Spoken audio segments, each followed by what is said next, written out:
Si vous voulez aller à l'université, vous devez passer des examens. Je les ai ratés 3 fois.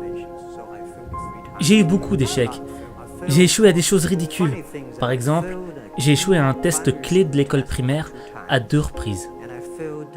Et j'ai échoué genre 3 fois au collège. Et vous aurez du mal à y croire.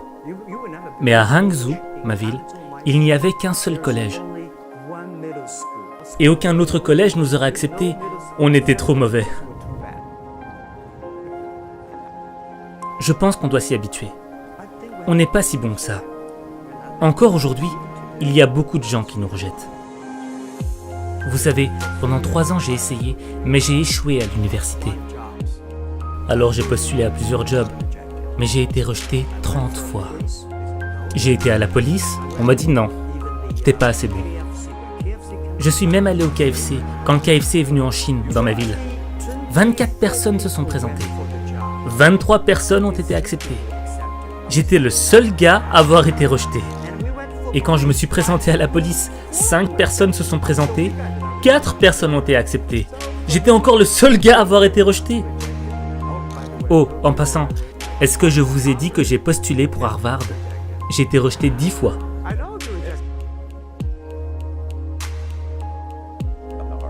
Et là, je me suis dit, peut-être qu'il faudra que j'aille donner cours là-bas un jour.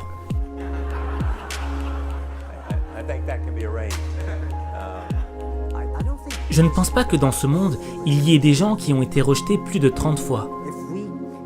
La seule chose qu'il faut, c'est ne jamais abandonner.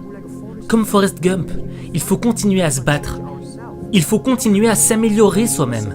On n'a pas le temps de se plaindre.